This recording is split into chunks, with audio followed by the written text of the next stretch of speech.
عليكم ورحمة الله وبركاته. إلى حضرة النبي المصطفى محمد صلى الله عليه وسلم وعلى آله وأصحابه وأزواجه وذرياته وأهل بيته أجمعين شهد لهم الفاتحة. أعوذ بالله من الشيطان الرجيم. بسم الله الرحمن الرحيم. الحمد لله رب العالمين الرحمن الرحيم مالك يوم الدين. إياك نعبد وإياك نستعين. اهدنا الصراط المستقيم صراط الذين أنعمت عليهم غير المغضوب عليهم ولا الضالين آمين. ثم لجميع أرواح المسلمين والمسلمين والمؤمنين والمؤمنات خصوصا آباءنا وأمهاتنا وأجدادنا وجداتنا ولمشائخنا ولمعلمنا لذوي حقوق علينا شيء لهم الفاتحة. أعوذ بالله من الشيطان الرجيم. بسم الله الرحمن الرحيم. الحمد لله رب العالمين الرحمن الرحيم مالك يوم الدين. إياك نعبد وإياك نستعين. اهدنا الصراط المستقيم صراط الذين أنعمت عليهم غير المغضوب عليهم ولا الضالين آمين. وخصوصا ثم الحمد لله نستعينه ونستغفره ونؤمن به ونتوكل عليه ونعوذ بالله من شرور أنفسنا ومن سيئات أعمالنا. من يهده الله فلا مضل له ومن يضلله فلا هادي له. نشهد أن لا إله إلا الله ونشهد أن محمدا عبده ورسوله. اللهم صل وسلم وعلى آله وأصحابه ومن تبعهم بإحسان إلى يوم الدين. أما بعد. فقال الله سبحانه وتعالى في القرآن العظيم بعد أعوذ بالله من الشيطان الرجيم. بسم الله الرحمن الرحيم. يا أيها الذين آمنوا اتقوا الله ولتنظر نفس ما قدمت لغد واتقوا الله إن الله خبير بما تعملون. صدق الله العظيم. وقال النبي صلى الله عليه وسلم الكيس من دان نفسه وعمل لما بعد موته أو كما قال النبي صلى الله عليه وسلم. Alhamdulillah, tuan-tuan, puan-puan, ibu-ibu, bapa-bapa yang dikasihi sekalian, pertama kita syukur kehadrat Allah Subhanahu wa taala. Pada malam ini Allah Subhanahu wa taala telah kurniakan taufik dan hidayah kepada saya, pada kita semua, dapat kita tunaikan satu perintah Allah Subhanahu wa taala di rumah Allah Subhanahu wa taala, yang mana ganjaran yang sangat besar yang Allah sediakan bagi orang yang menunaikannya, dan diumpamakan seperti mana orang yang mendirikan agama Allah Subhanahu wa taala. Lebih-lebih lagi di antara maghrib dan isyak ini kita duduk dalam majlis ilmu. Dia juga dikenali sebagai majlis zikir juga. Ilmu ni juga termasuk dalam majlis zikir. Dalam hadis Nabi mengatakan tidak duduk orang yang berzikir kepada Allah melainkan dia akan dikerumuni oleh para malaikat. Dan di akhir majlis ada pengampunan daripada Allah Subhanahu wa taala. InsyaAllah kita sambung pengajian kita pada kitab Usul Tauhid, susunan daripada Al-Alim Alamah Syekh Husin Nasir bin Muhammad Tayyib, pada muka surat 31 Jawi. 31 tadi 30 yang bawah sekali itu. Patutnya dah habis saya tu hari baca je lah. Yang baru ni dia ayat baru yang dia ada kaitan kata ulama'. Okay, muka surat 30 yang bawah. Dan berkatalah setengah ulama'. Bismillahirrahmanirrahim. Qala musannif rahimahumullahu ta'ala wa nafa'ana bi'ulumihim fi daraini amin. Dan berkata setengah ulama'. Mana orang yang ulama' ni orang yang cerdik pandai dalam agama, tu dia panggil ulama'. Dan berkata setengah ulama, la tasihhul ibadata illa ba'da ma'rifatil ma'budi. Jadi ini masih lagi pada faslun fil ma'rifah, pada fasal menyatakan tentang ma'rifah. Apa yang dikatakan ma'rifah? Yang kita sebut Melayu makrifat, ilmu makrifat. Kan? Jadi kita masih lagi dalam fasal ini, iaitu fasal pada mengenal ma'rifah, iaitu mengenal dan mengetahui, ataupun mengetahui dan mengenal. Dua-dua sekali. Dan kita sambunglah pada kata ulama. Dan berkatalah setengah ulama, la tasihul ibadah illa ba'da ma'rifatil ma'budi. Artinya tiada sah ibadah dan taat melainkan kemudian daripada mengenal akan yang disembah, akan dia seseorang itu. Jadi setengah ulama menyatakan ibadat tidak jadi sah. Maka tak sah tu maka tak terima. Tak terima bukan makna kata dia tak tunaikan kewajipan. Dia dah tunaikan dah kewajipan dia. Kalau ada sembahyang dia dah tunaikan sebagai kewajipan.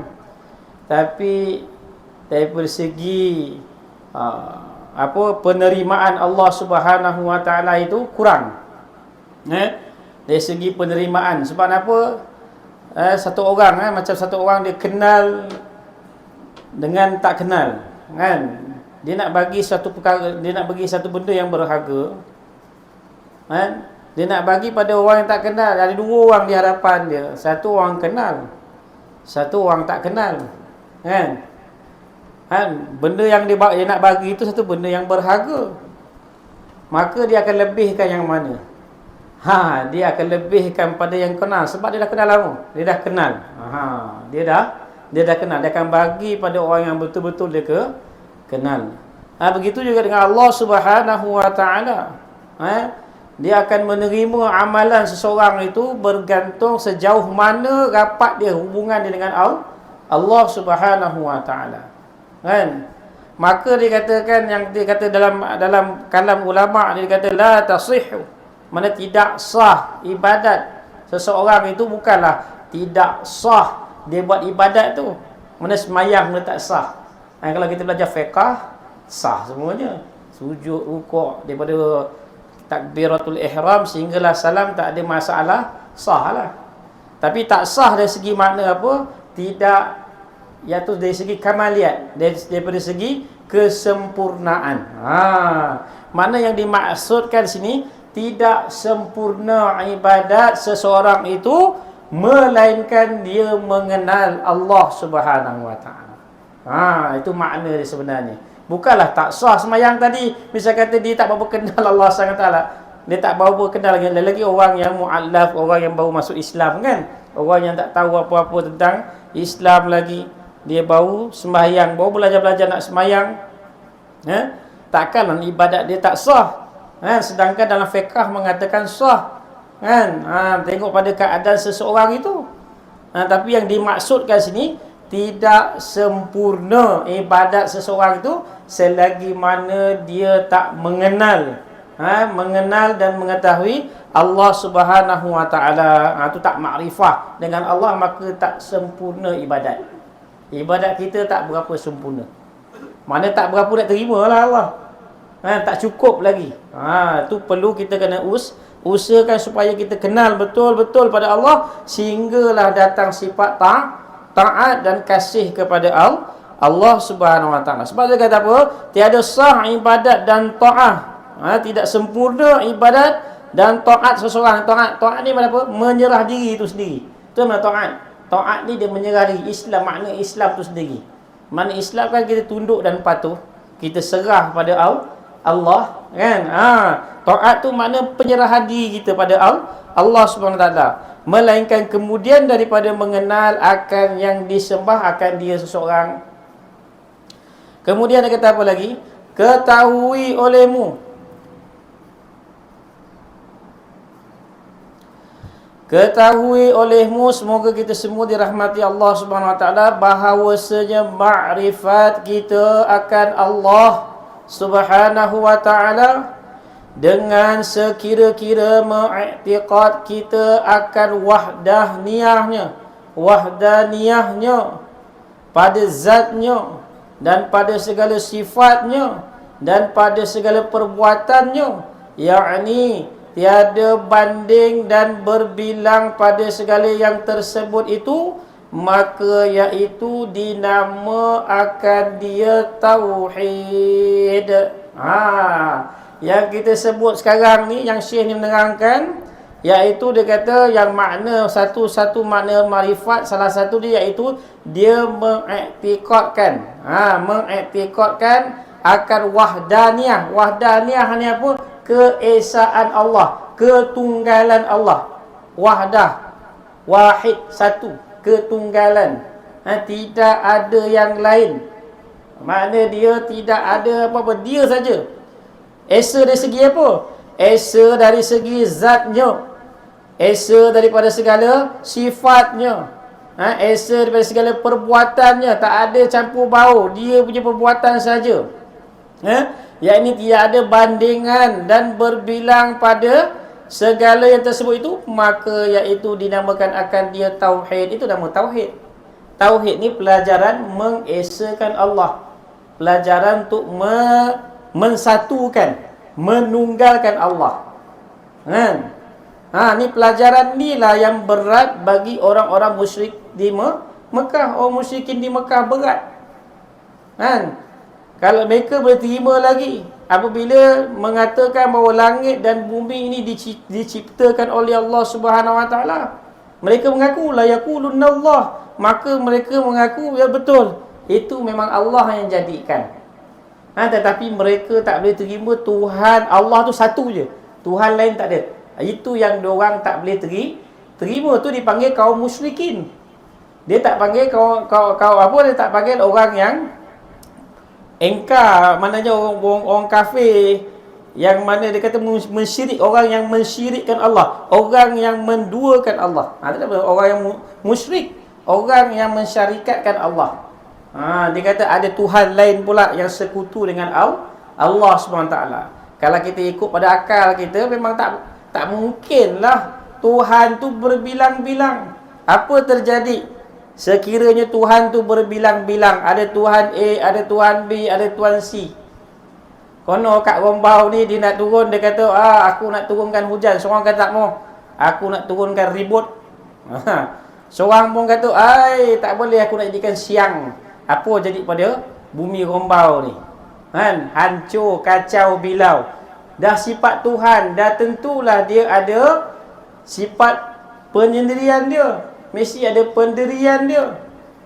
Dia tidak boleh setongkol dengan orang. Kalau ada setongkol dengan Tuhan yang lain ataupun ada bersekutu dengan yang lain, tak mungkin. Dia bukan Tuhan, lemah lagi sifat dia. Apabila Tuhan, kalau orang cakap Tuhan tu banyak, maka binasalah bumi ini.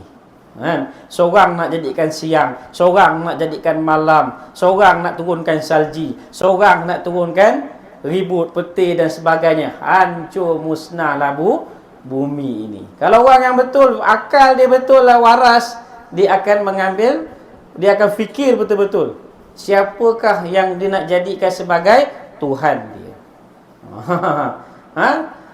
Sebab tu lah hari ni apabila kita ada perkara ni, mana kita iktikad dalam hati kita, Allah tu bersifat wahdaniyah, esa daripada segi zat, esa daripada segi sifat, esa daripada segi perbuatan, maka itulah dinamakan akan dia tauhid. Ni yang pelajaran yang paling tinggi sekali. Tauhid ni bukannya senang. Kita nampak semua ni semuanya Allah belaka, bukan senang. Hari ni kita nak nampak Allah ni payah.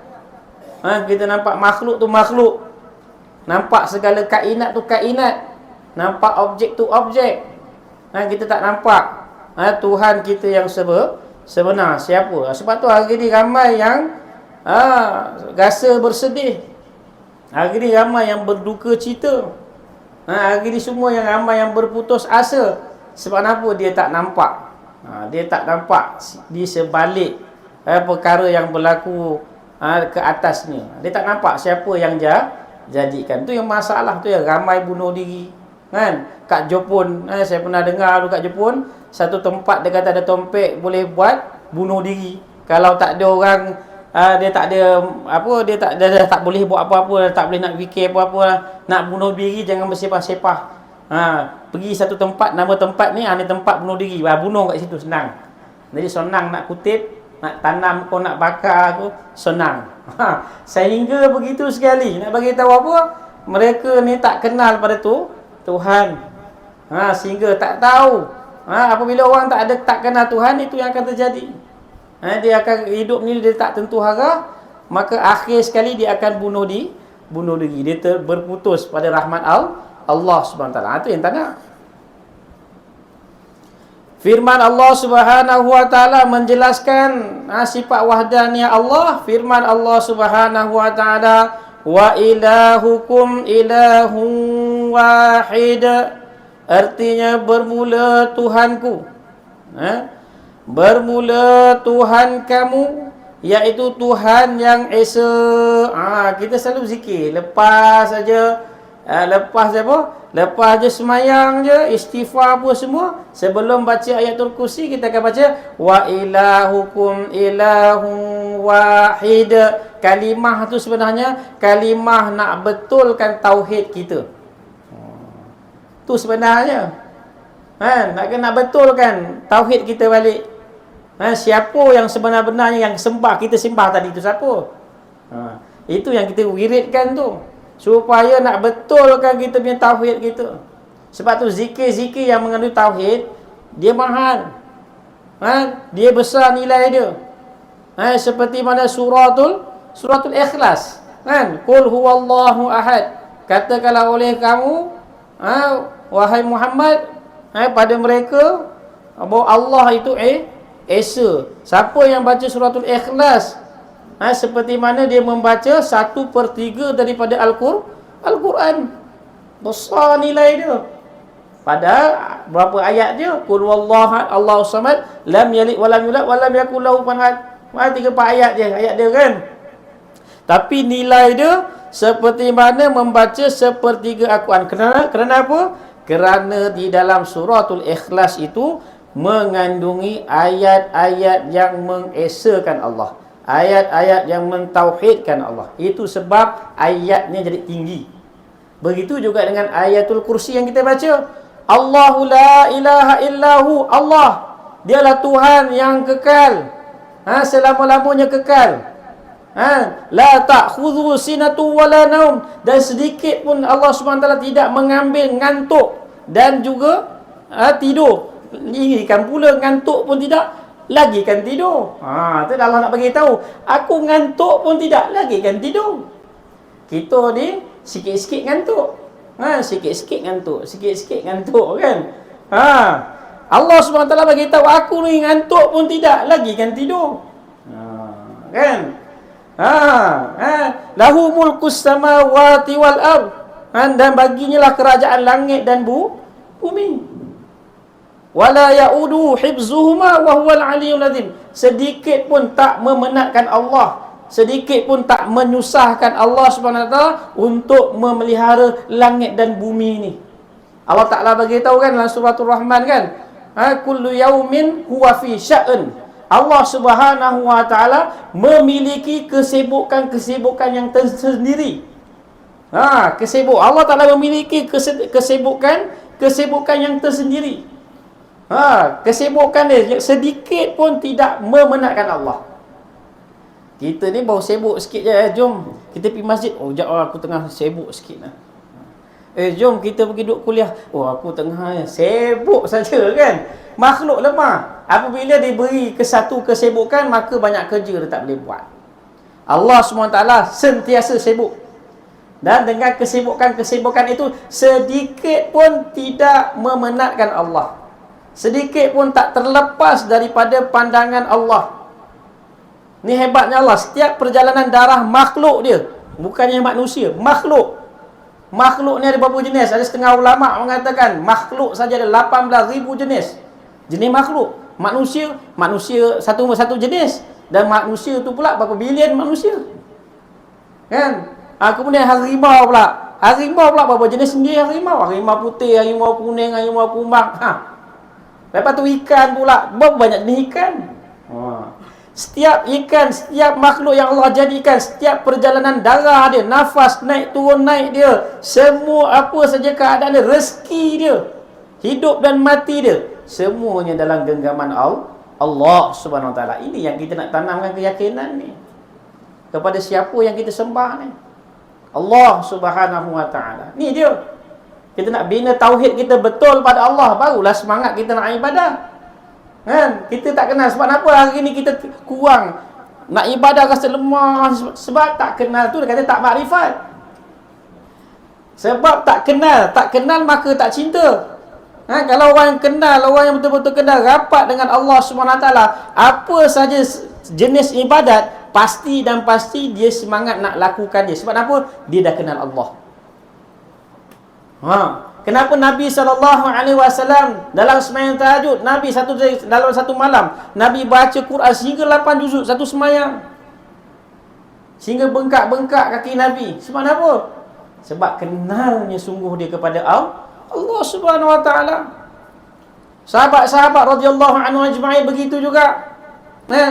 Apa saja yang diperintahkan oleh Nabi, sami'na wa ata'na, tak banyak cerita dah. Sebab apa? Dia dah kenal siapa tu Allah, siapa tu Rasul. Dia dah kenal.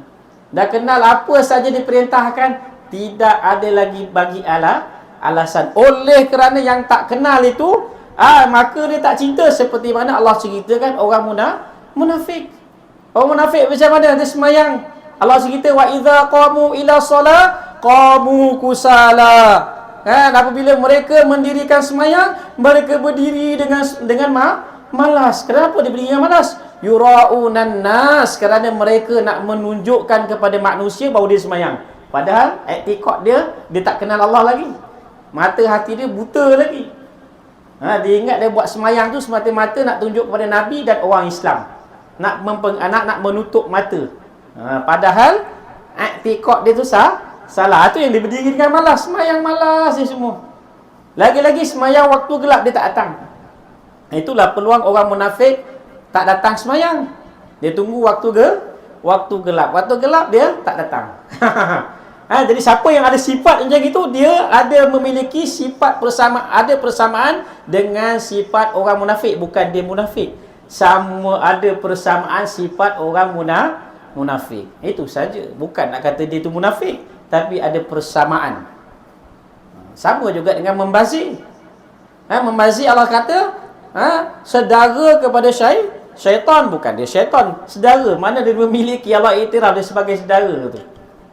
Dia memiliki sifat syaitan. Tapi bukanlah dia syaitan. Dia manusia lah yang bersifat dengan sifat syaitan. Sama juga dengan orang-orang yang memiliki sifat munafik, tapi dia tak munafik. Dia orang beriman, tapi dia memiliki sifat orang munafik. Sebahagian, bukan semua. Itu yang kita nak buang tu. Oleh sebab kita tak kenal lagi ni lah, sebab tu kita malas nak ibadah. Nak korban duit kita pun malas. Takut-takut semua. Itu yang kita, sehingga kita cinta pada dunia, takut nak meninggal. Padahal orang yang cinta pada Allah tak sabar-sabar dia nak bertemu dengan Allah. Sahabat-sahabat radhiyallahu anhu, kalau tengok kisah Hayatus Sahabah, sahabat-sahabat semua rindukan, kecintakan akan mati, semua nak syahid. Tak sabar-sabar nak jumpa dengan Allah. Nak jumpa dengan Allah, matilah. Besok kat syurga kan, janji-janji Allah. Kalau akidah Ahlussunnah wal Jamaah kan, besok kita boleh lihat rupa Allah SWT. Bukan kita lihat dengan mata besok. Bukan dengan mata saja. Seluruh tubuh kita, semua anggota kita akan lihat Allah Subhanahu Wa Taala. Ni dia. Kalau nak dapat perkara ni, apa kena buat? Mati dulu. Tanya orang semua, nak syurga tak? Nak syurga kena mati dulu. Kalau nak syurga tak mati, bila nak dapat syurga? Sebab itulah hari ni, apa yang kita kena buat? Kita kena buat persiapan untuk kehidupan selepas mati. Sebab tu Nabi SAW nyatakan al-kayyisu man dada nafsahu wa amila lima ba'da mauti. Orang yang bijak, al-kays, Nabi kata orang yang bijak iaitu orang yang mana dia menekan hawa nafsu dia dan dia membuat persiapan amal untuk kehidupan selepas mati dia. Ini orang yang bijak. Ni kita nak tengah buat ni. Untuk buat amal yang baik, pertama sekali kita kena betulkan akidah kita. Itu makrifat tu. Nak betulkan akidah kita ni. Nah, selagi mana tak betul ni, selagi itulah takkan dapat kita keseronokan dalam ibadat. Kita sentiasa su'uzon. Lain lagi dengan manusia lagi lah kuat su'uzon dia. Dengan Allah pun dah ada su'uzon. Mana dia dengan Allah su'uzon ni macam mana? Dengan dia menyangka-nyangkakan satu perkara, satu amal dia tak terima, amal dia dan menyangka macam-macam sangkaan yang buruk pada Allah, lagikan makhluk, lagilah dia bersangka buruk. Kuat dia sangka buruk pada kawan saudara se-Islam dia, lagi kuat. Selagi mana ada lagi sangka buruk kita pada saudara-saudara kita, belum lagi makrifat. Kan Allah kata begitu, innal ladzina amanu wa amilus solihat sayaj'aluhumur rahman wudda. Sesungguhnya orang yang beriman, betul-betul beriman, kemudian dia buat amal soleh, akan kami jadikan bagi diri mereka ni sifat kasih sayang, hayyin layyin, lemah lembut. Tengok orang manusia suka dia tak tengok keburukan, macam Nabi. Sifat dia akan jadi sifat Nabi. Tengok manusia suka. Walaupun Nabi dicaci, dimaki, diludah, dibalik dengan najis, Nabi nampak manusia, Nabi suka. Pergi jumpa manusia, sampaikan pada mereka sayangnya pada manusia. Hari ni kita pilih bulu, nak bagi salam pun pilih dulu kawan. Kenal salam, tak kenal, saya kadang-kadang kenal tak bagi salam pun. Kita mana belum sampai lagi makam kita makrifah, jauh lagi kita dengan Allah sebenarnya. Sebab tu kita kena lihat pada diri kita. Bukan senang datang sifat ni, bukan senang. Awak sendiri yang cakap ni pun belum dapat lagi. Ni kita kena usahakan, sama-sama usaha, gotong royong. Dalam untuk ketakwaan ni kita kena bergotong royong. Seperti mana Allah bagi tahu, wa ta'awanu 'ala birri wat taqwa wa la ta'awanu 'ala ismi wal 'udwan. Berbantu-bantulah dalam ketakwaan dan jangan kamu berbantu-bantu dalam kejahatan. Ni sama-sama kita nak bantulah. Apabila ada berjemaah ni, kuat sikit. Sebab tu kita sentiasa hari-hari kita kena buat halqa untuk besarkan Allah. Sebab tu Nabi kata duduk dalam satu hadis, Nabi kata mari kita duduk-duduk sekarang, kita beriman sesaat. Nabi suruh duduk antara sahabat-sahabat, cakap tentang kehebatan kebesaran Allah. Ini yang kita telah tinggalkan. Ini perkara yang kita tinggalkan. Tak cakap tentang kehebatan Allah, kita cakap tentang kehebatan lain. Itu yang tak datang. Itu yang datang kecintaan selain daripada Allah. Tak datang kecintaan kepada Allah. Sebab tak cerita. Patutnya dalam 24 jam ni kita kena banyakkan cerita tentang kehebatan Allah daripada kehebatan makhluk. Apabila cerita kehebatan selain daripada Allah, maka makhluk akan masuk dalam diri kita. Maka kita takkan dapat keseronokan untuk ibadat, takkan dapat. Sehingga sembahyang fardu pun jadi berat. Dia punya lemah dia, sehingga sembahyang fardu pun dia jadi lemah. Sebab apa? Tak ada makrifah. Kemudian firman Allah Subhanahu Wa Taala lagi, Qul huwallahu ahad. Artinya kata olehmu ya Muhammad sallallahu alaihi wasallam bagi mereka itu siapa? Sahabat dan juga umat ini. Walaupun Nabi tak ada pada zaman sekarang ni, sebenarnya Nabi telah sampaikan kepada kita. Bagi tahu pada umatmu sekali. Bermula ialah Allah, iaitu Tuhan yang Esa. Allah pesan pada Nabi, pesan pada sahabat dan pesan pada sampailah pada hari ini supaya kita nak tahu bahawa kita kena tahu bahawa Allah itu Esa. Jangan kamu duakan dia. Sebab itulah surah Al-Quran, Qul huwallahu ahad, Allahus samad. Siapa dia Allah yang Esa tu? Allahus samad, tempat pergantungan segala makhluk. Tanpa Allah SWT, makhluk ni tak boleh buat apa-apa. Nak menggerakkan bulu mata dia, nak mengelipkan bulu mata dia pun berhajat kepada Allah. Ada satu orang, sahabat saya cerita, Ada satu orang di madrasah, ada seorang. Ada satu orang tua dia diberi sakit. Beri sakit mata sebelah dia tak boleh kelip. Sebelah mata dia tak boleh kelip. Sebelah mata tak boleh kelip, sebelah dia boleh kelip. Allah tarik nikmat kelip mata. Apa jadi dia pergi klinik? Apa jadi klinik? Ini bukan cerita betul-betul, ini betul-betul berlaku. Sebelah mata dia tak boleh kelip. Dia kena setiap berapa minit dia kena tuang air dekat mata dia. Kalau tidak mata dia akan rosak. Allah Ta'ala tarik nikmat kelip mata dia. Allah Ta'ala nak bagi peringatan. Allah tarik nikmat untuk kelip mata sebelah aja. Sebelah aja pun. Bukan dua belah, sebelah aja. Punya tahu je nikmat kelipan mata ni.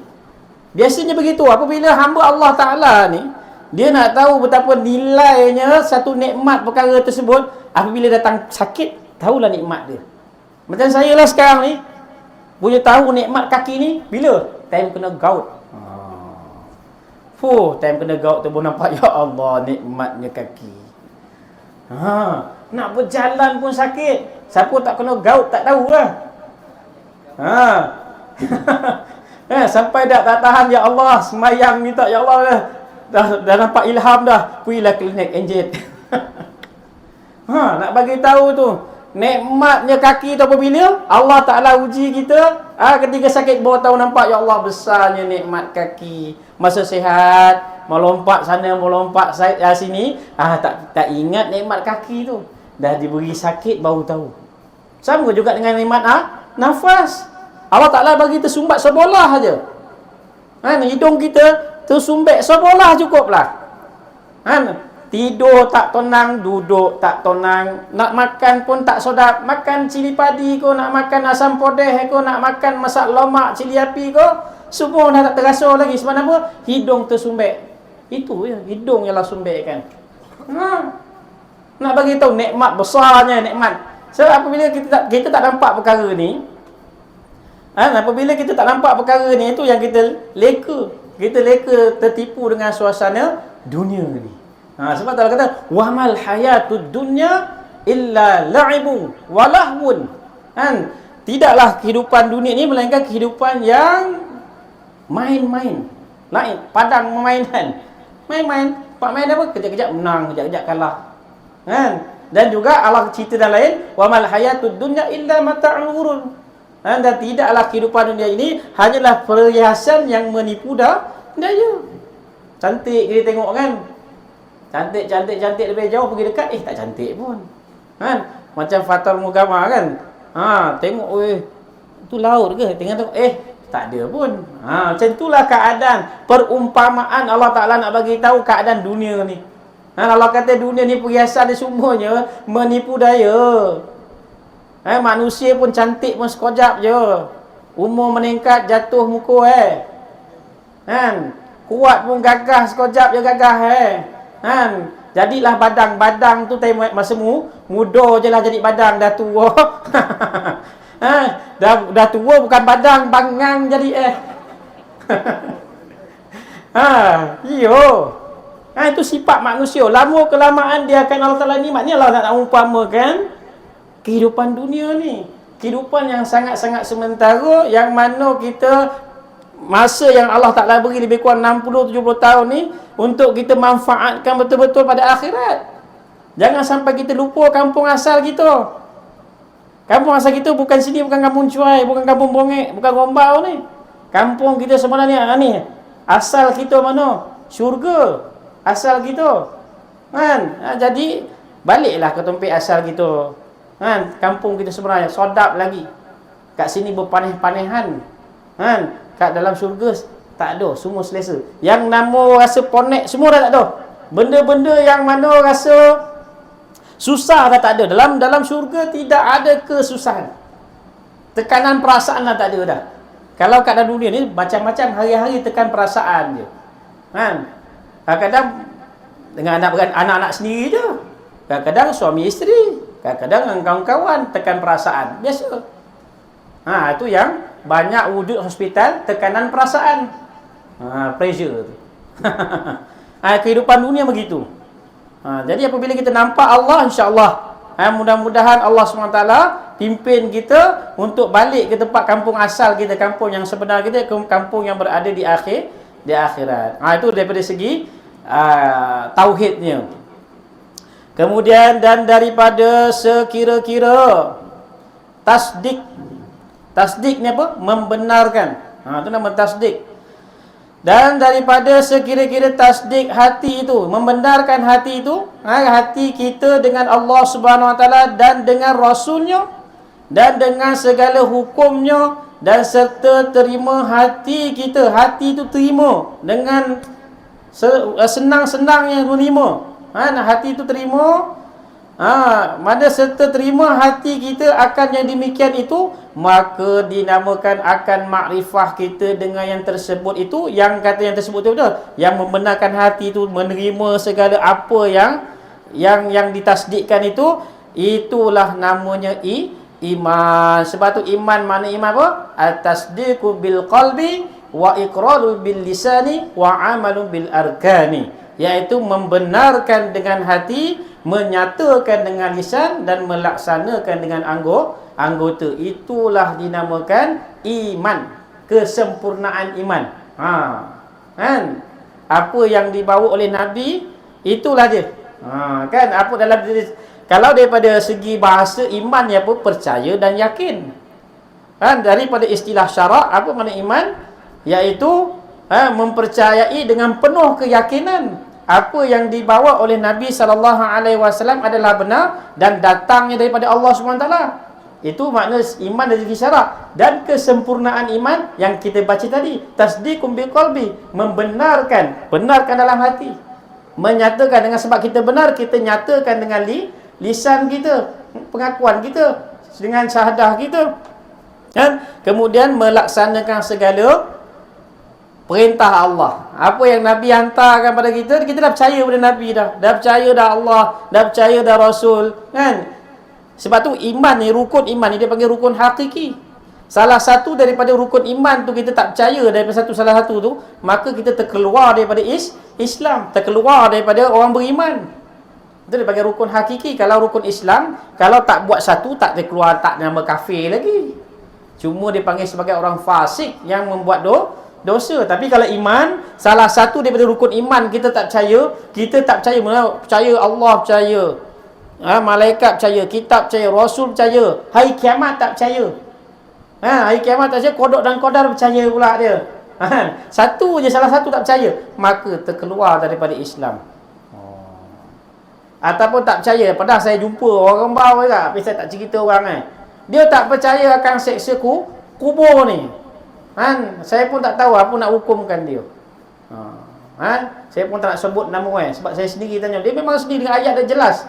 Memang dia kata mana ada seksa kubur, dah mati-matilah. Tu orang Islam ni cakap tu dah mati dah dia. Dah mati. Sekarang dia tahulah ada ke tak ada. Dah lama dah cerita ni. Kan? Adalah. Tempek saya pergi, saya jumpa dia kan. Dia cerita mana ada. Seksa kubur ni tak ada. Maknanya dia tak percaya pada alam akhirat. Allah cerita ada. Selepas ni ada alam barzah. Yang tak percaya maka terkeluar daripada Islam dah. Sebenarnya dia mati tu tak boleh tanam dekat kubur Islam tu. Kalau nak ikutkan lah. Sebab dia terkeluar daripada akidah, ada rosak tu. Patutnya tak boleh tanam dekat situ. Dah kira macam yalah, dah sama orang kafir lah. Macam dalam kisah baru-baru ni saya ziarah Ustaz Zainal cerita pasal orang dekat tempat sana Gemberih kan. Top pasal orang yang buat taslim niat kan. Kan kuburnya semua diasingkan. Semua main niat je. Kan? Dalam dia bawa daripada Pulau Pinang tu kan. Lama dah kisah tu. Kan? Jadi kubur dia tu diasingkan. Kubur tu diasingkan sebenarnya. Tak boleh. Dia tak boleh, kubur tu tak boleh nak sama dengan kubur orang Islam. Kalau ikutkan lah. Sebab dia bukan Islam. Tu je fatwa yang dah keluar kan. Memang dia tu bukan Islam. Tu yang bahaya tu. Tu akidah tu nak bagi tahu. Dia permasalahan, walaupun hari ni pahaman banyak kan. Yang permasalahan akidah dia yang paling permasalahan dalam besar dalam Islam ialah akidah. Kalau dalam khilaf masalah amalan-amalan sunat ni masih ada khilaf lagi, tapi kalau akidah tak ada khilaf dah. Akidah tak boleh. Kita nak kena faham. Lepas tu kita kena tahu apa destinasi ahli sunnah wal jamaah. Semua hari ni declare dia sebagai ahli sunnah wal jamaah. Tapi siapa ahli sunnah wal jamaah sebenarnya? Apa yang dikatakan? Kalau kita dah faham dah, kalau kita yang mengaji kitab, kita dah tahu dah ahli sunnah wal jamaah tu apa. Mana sebut saja ahli sunnah wal jamaah, mestilah seorang itu dia membawa pahaman-pahaman daripada Imam Abu Mansur Al-Maturidi dan Imam Abu Hasan Al-Ash'ari. Itu dia kita panggil akidah ahli sunnah wal jamaah. Itu bagi mazhab dalam akidah. Ada setengah orang dia tak ikut. Dia tak ikut. Dia ikut pahaman dia sendiri. Dia buat mazhab baru. Itu yang masalah tu. Itu yang dia cakap Allah kat sana, Allah kat sini tu. Allah kat sana, kalau faham hadis tersyabihat tu, Allah turun-turun lah. Allah naik-naik lah. Lepas tu tanya sekarang, Allah ni turun ke naik sekarang ni? Tak boleh pula nak jawab. Tu akal dia senteng, tak memikirkan dengan betul. Jadi itu dia. Jadi apabila kalau kita benarkan dalam hati kita dan segala kita menerima apa saja yang dibawa oleh Nabi SAW, maka itulah tersebut itu dinamakan iman. Maka firman Allah Subhanahu wa taala, ulaika kataba fi qulubihimul iman.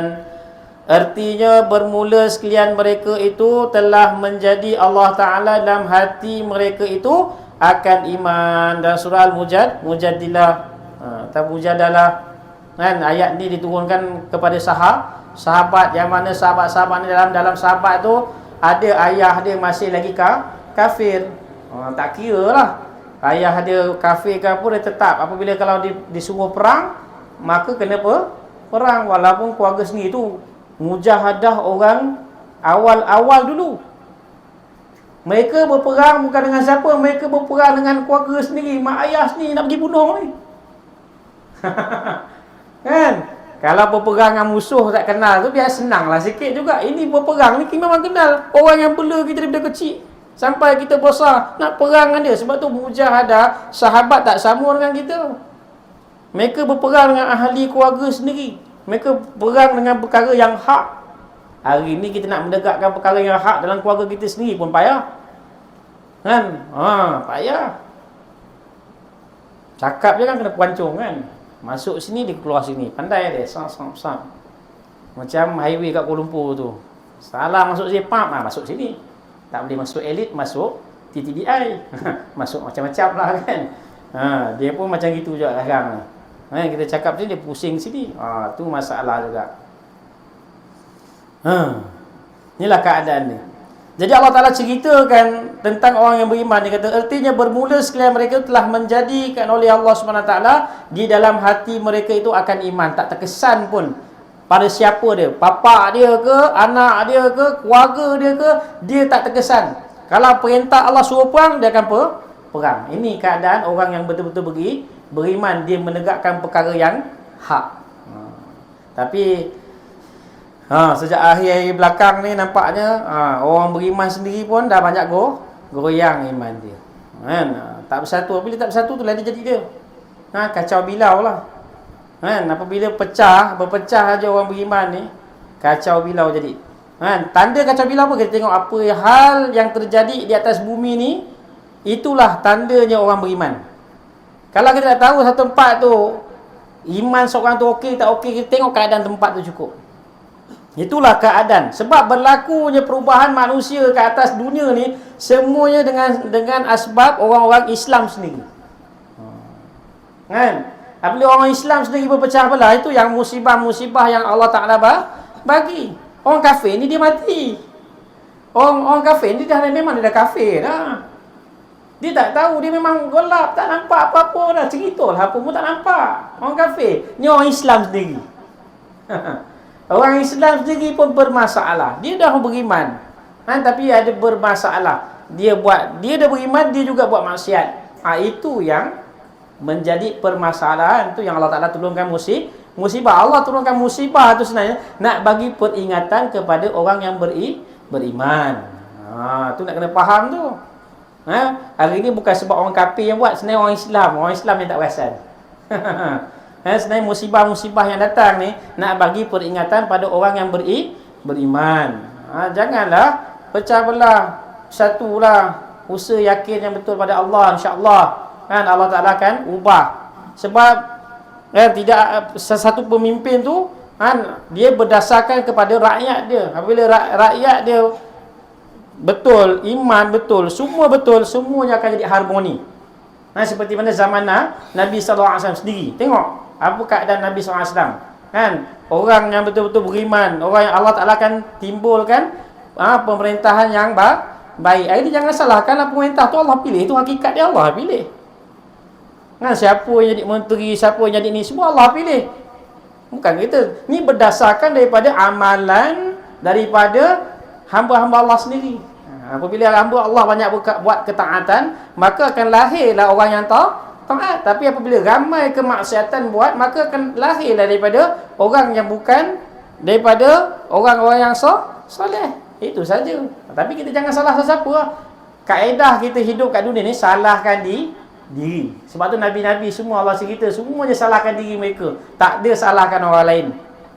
Kita salahkan ni lah tak betul, ni tak betul. Sebenarnya bukan dia yang tak betul, kita yang tak betul. Manusia ni memang tak ada yang betul pun seorang. Semuanya tak betul. Jadi kita kena perbaiki. Jam tu pukul 6.30 je tu. Kena tengok jam ni lah. Sebab saya tengok jam tu 6.30 lah tadi. Sana terselit tu. Dah masuk isyak belum Dah. Okey, sikit lagi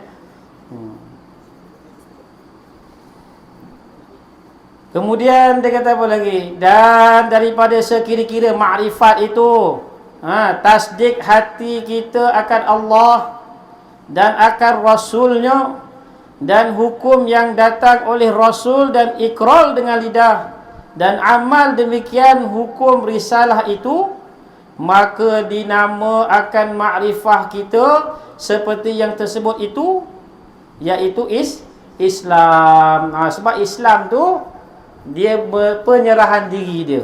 Segi istilah makna Islam dari segi bahasa pun kita faham. Islam dari segi bahasa apa? Menyerah diri dan tunduk.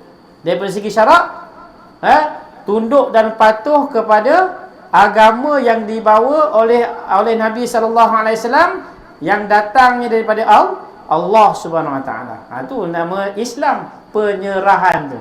Serah diri. Kita serah diri kita. Macam kita serah diri apabila macam satu orang pesalah. Satu orang pesalah, dia serah diri pada pihak berkuasa. Apa dia dah serah diri? Maknanya apa saja keputusan daripada pihak berkuasa, maka dia akan patuhi dia. Dia kata kamu masuk sekarang dalam lokap. Kau masuk dalam lokap.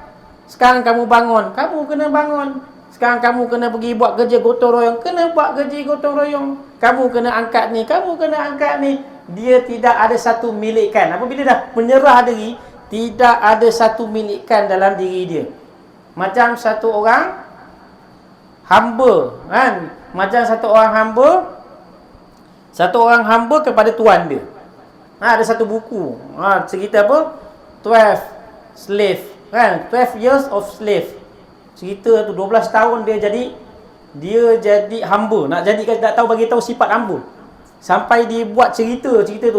Saya suka cerita tu. Nak cerita tentang hamba ni, memang dia langsung tidak ada apa-apa milikan langsung.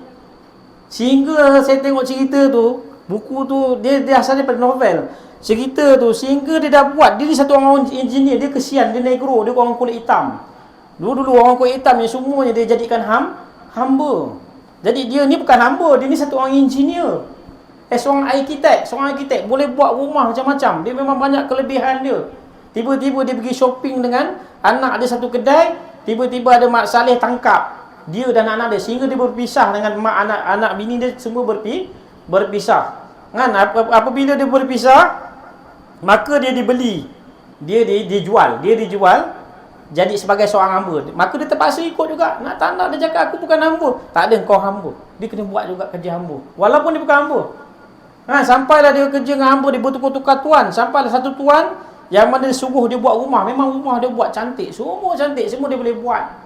Walaupun dia buat kerja betul, dia tetap kena pukul dengan tuan dia. Dia tetap juga tak betul. Nak bagi tahu tu, dia buat betul pun tetap dia tak betul. Tu sifat hamba tu memang tak ada langsung suara untuk bercakap pun tak ada. Itu betul-betul, itulah sifat kehambaan. Itulah sifat hamba. Itulah sifat yang sebenar-benar sifat yang kita kena letakkan diri kita kepada Allah Subhanahu Wa Taala. Kita tu nampak, memang betul. Inilah cara kaedah satu orang dia nak berhadapan dengan Allah, dia kena serah diri. Dan masuk Islam saja, maknanya sebenarnya dia dah jadi satu orang hamba. Dia kena faham, mana dia tak ada satu milikan. Kalau Allah perintah suruh buat. Ini Allah ni sekarang dah terbalik pula. Allah kata jangan judi, sibuk nak judi. Allah kata jangan buat zina, dia sibuk nak berzina. Allah kata jangan buat maksiat, sibuk nak buat maksiat. Ini bukan nama hamba, ini nama dah lawan tokek. Nama dah lawan tokek. Lawan okey kena hukum lah. Sebab itulah apabila kita dah tahu Islam saja, makna kita dah serah diri kita bulat-bulat kepada Allah. Keputusan untuk diri kita hanyalah kita mengikut apa yang Allah telah perintahkan kepada kita, iaitu undang-undang yang Allah turunkan melalui Nabi SAW. Apa yang Nabi perintahkan kepada kita, nak tak nak kita kena buat. Itulah Islam. Kalau kita masih ada alasan-alasan, belum lagi jadi hamba yang sejati. Hamba yang sejati tengok pada contoh pada Nabi SAW. Sehingga Allah Ta'ala ceritakan, Allah jalankan Nabi kan. Allah cerita dalam surah Isra kan. Allah Ta'ala beritahu Nabi apa? Subhanallazi asra bi'abdihi. Kan? Allah kata maha suci Allah yang memperjalankan hambanya. Padahal kita tahu kenapa Allah tak sebut asra bi Muhammad. Kenapa tak cakap bi Muhammad ataupun bin Nabi SAW. Tapi Allah sebut dengan kalimah abdun, kalimah hamba. Nak bagi tahu makam hamba ni satu makam yang sangat-sangat tinggi di sisi Allah. Hamba kepada Allah sangat mulia, tetapi hamba kepada makhluk sangat hina. Hari ni orang telah menghambakan diri dia pada dunia lebih daripada penghambaan kepada Allah. Sebab tu jadi hina. Itu je punca kehinaan manusia yang ada di muka bumi ni. Sebab apa? Dia menghambakan diri dia untuk dunia. Dia tak menghambakan diri dia untuk Allah Subhanahu Wa Taala. Ini yang masalah yang berada di dunia sekarang. Ini dia. Allahu Akbar. Dan sekira-kira wallahu alam, cukup dah tu. Asyik sekira-kira, panjang sekira-kira dia ni. Berapa muka surat sekira-kira je. Sampai 34 muka surat 34. Cukuplah pakai tu. Wallahu a'lam. Dan sekira mengetahui kita akan Allah dan segala hukumnya, sampai situ.